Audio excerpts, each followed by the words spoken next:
Почитувани, на денешната пресконференција сакам да го изразам задоволството од исклучително позитивниот извештај на Европската комисија и препораката за почеток на преговорите. Овој извештај представува силно признание за политичката волја и капацитетот за напредок на ВМРО-ДПМНЕ и на целата напредна македонска јавност. Во оваа прилика би сакал да истакнам две работи. Првата, дека ова постигнување е резултат на досегашните напори на владата предводена од ВМРО-ДПМНЕ, кои се насочени кон изградба на просперитетна и напредна држава, како и на граѓаните, на сите политички чинители и издруженија во Република Македонија. И второ, ова одлука на Европската комисија не обврзува да продолжиме со својата посветеност за продолжување на реформите и зајакнувањето на демократијата, законодавството и стабилноста на институциите. Ово извештај е потврда за постигнатиот напредок на нашата држава, наспроти песимистичките изјави и тези на дел од опозиционите политичари за вулгаризирање на реформите и позитивните проекти спроведувани од владата на Република Македонија во изминативе 2 години. Со овој извештај безпредметни и надминати се тезите за наводна изолација на Република Македонија. Прашуваме, дали сега кога граѓаните на Република Македонија ќе патуваат без визи од идната година во сите земји членки на Европската унија, дел од Шенген зоната, и кога имаме значено признание за постигнатиот напредок, дел од опозиционите политичари чувствуваат одговорност за ширење на дефетизам и негативна енергија. ВМРО-ДПМНЕ и понатаму ќе продолжи да работи за интересите на сите граѓани со превземање на сите неопходни реформи и проекти за целосно остварување на европската иднина на Република Македонија.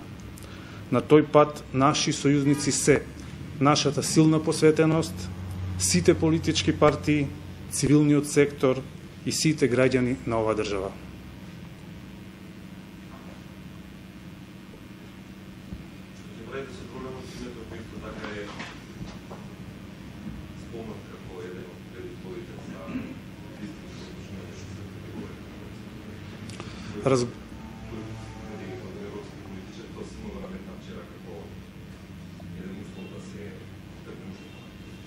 Да, господин Анатоли Рен, комесарот за проширување на Европската унија, посочи дека овој извештај, односно оваа препорака е поттик за изнаоѓање на заедничко прифатливо решение. Значи, Република Македонија во рамките на процесот кој што се одвива под закрила на Обединетите нации интензивно работи за изнаоѓање на заедничко прифатливо решение. Дали тоа ќе представува уцена преку партија во однос на решање вашиот проблем или ќе имате нов пристап во решањето на спорот? Па ние во принцип секогаш се залагаме за да се изнајде тоа заедно прифатливо решение, меѓутоа кој што нема да ги негира ниту националниот идентитет, ниту јазик, ниту сите они атрибути кои што ја карактеризираат македонската држава и македонската нација. Ние продолжуваме со исто темпо, тоа е веќе по многу наврати кажано и сметам дека во скора иднина значи може да има позитивни резултати. Преговорите? Да. Што би значило тоа? Па, видите, при преговори не одлучува само една страна, значи тоа зависи од Република Грција.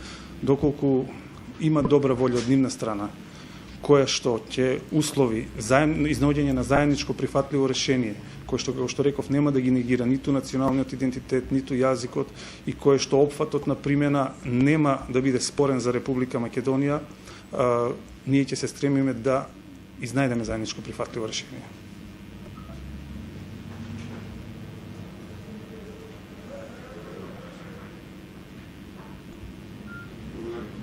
Други прашања нема.